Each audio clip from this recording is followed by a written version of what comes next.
My name is Taro Omiya. You can find me at Omiya Games both on OmiyaGames.com as well as my Twitter handle at Omiya Games, so on and so forth. I'm an indie dev. I'm also a large consumer of Japanese media. Have been to the country a few times. Both my parents are Japanese, so I've pretty much lived a Japanese life as well here in the US in different ways. And I wanted to, I'm going to be completely honest. I probably do not have the authority to talk about this, but I'm going to do it anyways. Here is me talking about video games in Japan, and because it is the Tech Valley game space, I'm going to largely focus on understanding what the culture is like there, and as such, what would be the procedure for porting your materials to that country. So here it is, video games in Japan. The agenda that I had in mind, it's 4 simple topics that I did not at all come up with on the fly throughout this entire microtalk presentation. They are, what is life like there? How it affects what's popular there, any weird legal concerns that I happen to know, I am not a lawyer, and best advice for foreign developers. So let's start with what life is like here. There was a lot of slides I wanted to add to this. So at points I will mention, pretend there is a slide because there are some very specific topics I had in mind. But here is, I'm pretty darn sure, a hotel room at Japan. But to be completely honest, this is not too far away from what an actual apartment looks like in Japan. They are very small. The reason why I say this looks like a hotel room to me is because it has a bed and a couch. Japan, because apartments are very small, most Japanese people usually use futons, which is just something some really thick mattress that you can easily roll up. They'll have fold-up tables that you can easily sit down on and eat your food off of. So the way that they kind of use the apartment is actually to, if you're going to sleep, you put the fold-up table away, pull it into a cabinet, you pull out your futon, so you spread it out, you put your blankets and your pillow on there and you sleep on it. The same exact floor space is, reused for having your dinner or lunch, because that's where your table space goes. If you're doing work, that's where, you're reusing that location. Probably not listed here in the picture. You can imagine that there might be a very small kitchen behind the camera where, there's a little divider and the actual kitchen itself where you can actually use a sink and a stove and so forth. Maybe there's an oven if you're lucky, that kind of stuff. Often also these households, I think they don't have coolers nor heaters either, so you have to go buy those stuff as well. I believe they're not legally required in houses and apartments, so you'll find a lot of people just buy their own heaters and coolers and install them. Heaters in particular are especially since Japan is a little more southern here in comparison to the US, most locations, they don't require too much of a requirement when it comes to space heaters and whatnot, but they do have it. So it's a small, compact place. The towns are also largely actually kind of small. I know a lot of people like to take photos of, Tokyo, Shinjuku, all those really large cities. And to be fair, those are probably going to be the locations you're going to be working at if you're professionally working at Japan, because that's where all the jobs are. But in reality, most people live in these very suburban locations. It really doesn't look too far from, if you kind of imagine that all the buildings are Japanified, Troy could potentially look like this, right? So it's not an especially large location. This one in particular happens to have a lot of stores in it. You can easily replace those with houses, and you can kind of imagine that, okay, so it's a very tightly knit location. I would mention that this street in particular has really well thought out streets. A lot of towns do not.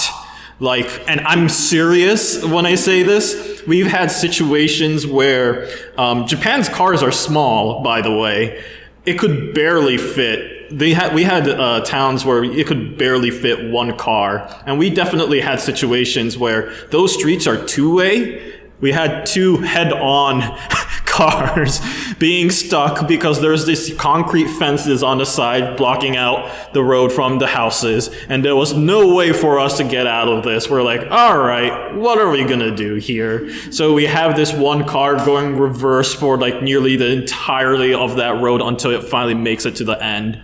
And it finally moves out and takes a different path while we go on our own way. Those has been like really fun Japan experiences. So again, everybody is kind of really close to each other. Even in the city, I mean, if you're coming from New York City or like San Francisco or Los Angeles, those are kind of like a very familiar kind of location. But even in like relatively suburban locations, because the houses are so close to each other, it's not too far off from the experience of cities, and that again, the houses are relatively small. If they're living in an apartment, obviously the walls are really thin, but everybody kind of knows each other as well. There's also, I should probably mention a couple of manners. Actually, pretend there's another slide called manners because I could not find a non-copyrighted image for manners.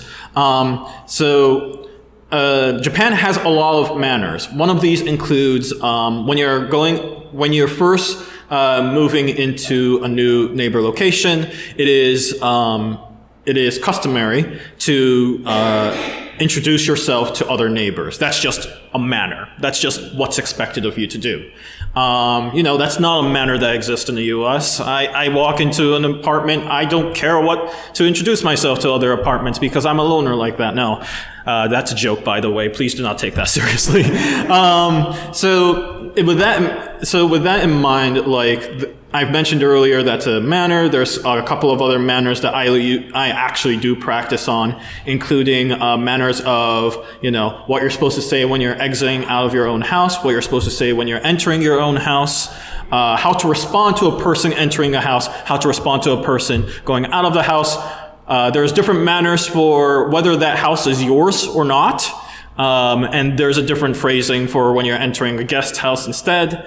Holy crud, there's different angles of bowing. That matters. There's a whole courtesy of how you're supposed to hand business cards to each other and how you're not supposed to put it into the wallet or right on the back side like I always do.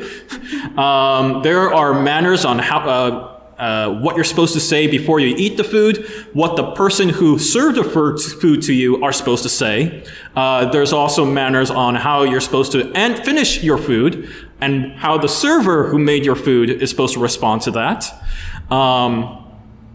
There's a lot. It's super traditional country in a lot of ways because of the number of manners that there are. There's also, I should have mentioned, one last thing. I kind of argue it's almost like a dialect. There are different languages that each person speak based off of who they're speaking to, what their position are, what their age is, what their gender is, so on and so forth. So it gets incredibly complicated. I highly recommend checking out the Wikipedia article for Japanese pronouns because no, they do not just have I. They have a list of 27 I's. Yes, and it actually matters which one you use because people are going to judge you for it. Yes. And then finally, I should mention that the primary transportation is either walking, bicycling, or going on a train is the most common one. People do have cars and trucks there. It is very uncommon to see that on a household, to be completely honest. Gas is expensive there, so it's frankly a lot better and a lot more memorable if you use trains instead, or buses, and basically any other sort of public transportation. I should mention that Japan's trains are actually pretty darn good. I did not discover how good they were. I just thought like, they're kind of average experience, while all the other people that I was talking to are like, no, it's like the best experience ever. Then I went on the Washington Metro and I'm like, okay, I think I understand now. So by Washington, I mean Washington DC Metro. So yeah, I think I understand now. They genuinely have these like really on time, relatively clean train stations. This is actually a fairly large train station. It's not unusual to find, but it's rather large. Most of the time, they only have 1 or 2 lanes. That's probably more common. To be fair, that probably the reason why that's more common is because my dad's from, the urban area in Japan, and that's usually where we visit. So, but anyways, yeah, this is completely normal. I should also mention that going back to this, you might notice that nature is kind of blatantly out there in the background. It's not hard to find nature parks. Okay, granted, in the cities it is really hard to, but it's not hard to find like nature parks in towns that is pretty close by, and you can just kind of walk there and find some random parks. I should also mention that even in cities, like you can easily find a lot of shrines, any sort of like Shinto religion gates, and other random stuff. That in regards to culture and that kind of stuff, just like off in the back alley for some reason. It's really weird. Like they don't seem to have like this big advertising, here's a church here or anything like that. It's there. It looks like any other building, and you can only tell it's a shrine because it says it's a shrine, that kind of stuff. So it's kind of like that really wacky location where you can tell they didn't bother mapping where the roads are going to be, and they just built houses wherever they felt like in a lot of ways. Oh, and probably a lot of you are familiar with this. Bath is the primary form of cleaning. It is not showers. And you have here a hot spring of a bunch of monkeys. There is a specific mannerism on how you're supposed to use bath, as to be expected. But regardless, there is some important facts to understand about this. A lot of people who might recognize some Japanese media might realize that there's a lot of nudity depicted in them. Part of the main reason why that is so is because it's actually fairly common to use both public and private baths or hot springs where, it's expected that you're going to be in there naked. Now, obviously, for public hot spring purposes, most locations are divided by gender, but nonetheless, you are going to be seeing a lot of naked. If you're a guy, you're going to be seeing a lot of naked men. If you're a girl, you're going to see a lot of naked women. Nudity is just like a fact of life that you're going to encounter rather commonly in that country. It is obviously worth noting that it is obviously incredibly uncommon to see nudity outside of those very specific contexts, but that kind of stuff isn't comparably as private as it would be here in the US. So how does that affect, what's popular in the country? I'm going to start off with Kamike here. If anyone does not recognize this, Kamike is often the most common plaza for the largest doujin circle. I do not recommend searching that on Google. By the way, there is, holy crud, a lot of terrible code of conduct violating materials you're going to find there. But it should be noted that this is kind of Japan's own indie manga, indie anime, indie video game convention of sorts. So this is actually fairly well known and fairly common knowledge in Japan. Not just from the fact that geek culture and like similar to the U.S. is kind of like made fun of in Japan as well, but like one of these just happens to be one of the more well advertised conventions. It is a small country after all. I'm sure the word spread it out very quickly because of that. This is, like I said, this is easily the largest. But that said, they do have some rather surprisingly loose copyright terms. I am not a lawyer. My understanding is that you're allowed to use likeness of a character provided that they're drawn, used, or whatever in one context that are different from the original source material. So you're not allowed to create an anime of another anime, but you are allowed to make a manga of an anime character, so on and so forth. And two, my understanding is so long as the said character is drawn in a style that is clearly distinct from the original artist's work, you're allowed to use it. But again, this is me just not even bothering to read the legal books, and this is kind of like the impression that I get.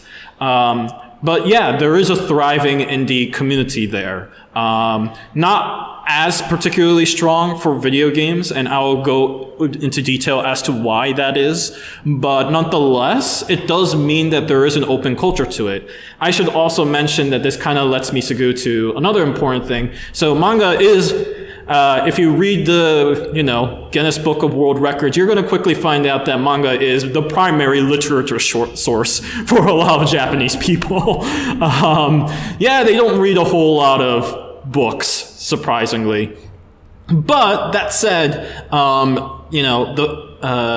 I mentioned earlier that this is, a really big location for getting sort of indie manga stuff. But what also matters is similar to the manga culture there, where there's the shonen culture, the shonen genre, the seinen genre, the shoujo genre, so on and so forth, where it's clearly made for a specific niche audience. Shoujo being aimed for little girls, shonen being aimed for, little boys, so on and so forth.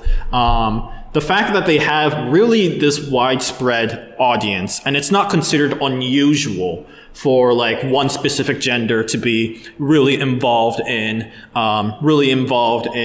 like, say, comic books or video games or that kind of stuff, kind of opens up the opportunity for all sorts of possible games that you can sell well there, or what could possibly be popular over there. So they're actually kind of really open to a lot of different game ideas. I would also mention that I mean, this is me just guessing. This is Famitsu. Look how many words there are on this cover. It's like, there's Kingdom Hearts reference right here. There's Nier Automata right here. This is obviously Splatoon on the cover. There's Latent Mystery Journey.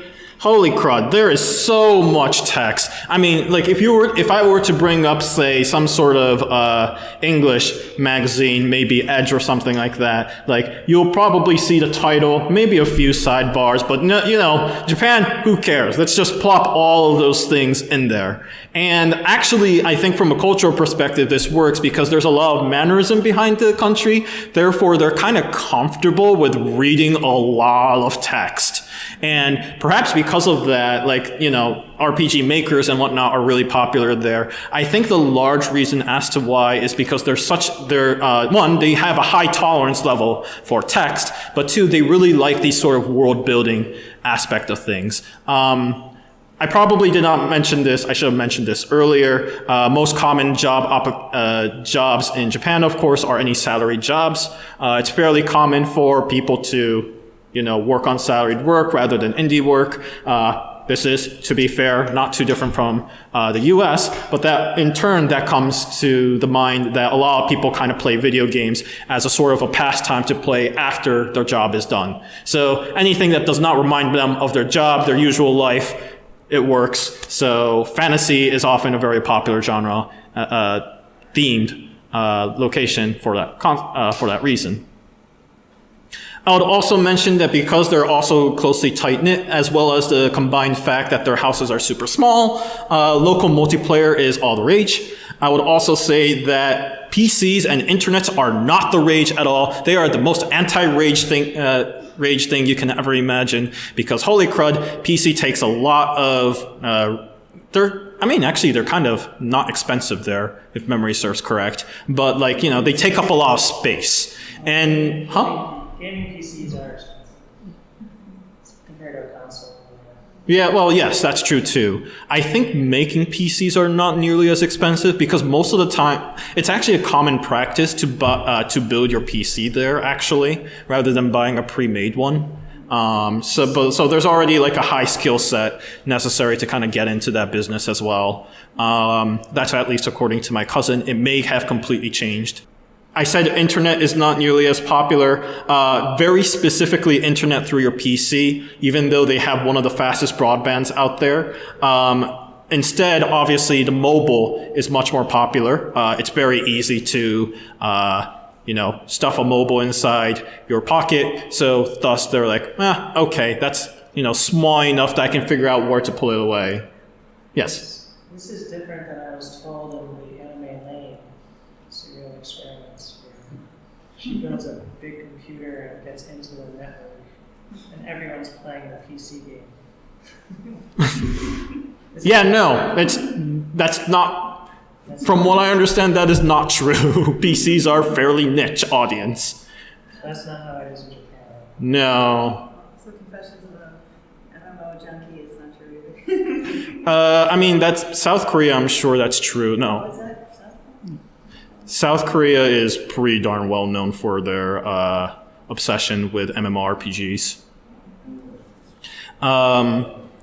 There is internet cafes, so to be fair, it's not like they don't have internet access, nor that they don't know that it exists. It's just fairly uncommon.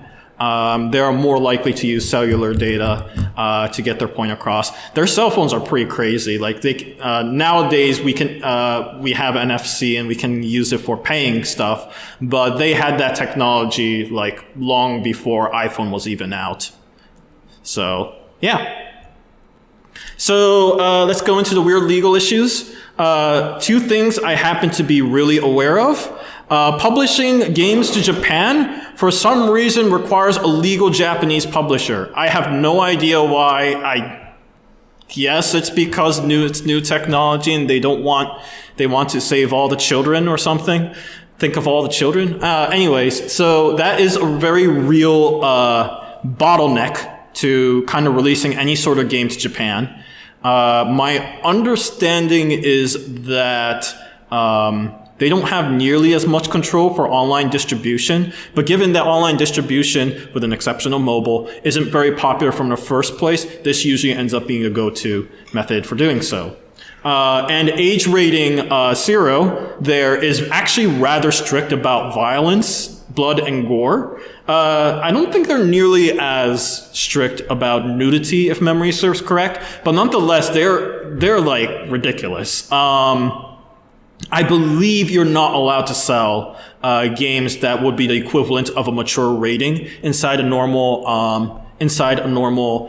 video game store, and there's like a clear blocker and a requirement to say like, oh, you have to advertise that you're selling adult games, despite the fact that, you know, it's literally mature rating. It's anyone above 17 years old according to their rating. It's like, why? So yeah, believe it or not, their age ratings is actually a lot more strict than it is here in the US, which is counter to what everybody seems to believe because, you know, they have hilariously bad special effects movies that's all about blood and gore. I don't know why specifically video games seems to be the exception to this.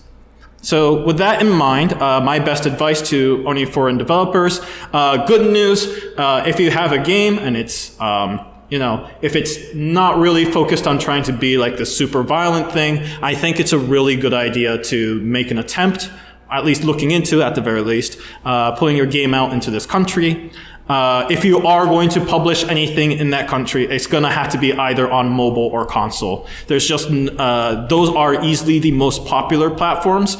You could be popular on PC. That is incredibly rare and difficult, and more likely you're gonna get more popularity here in the US and in Europe than you are in Japan, so it's frankly not the advice I would look for.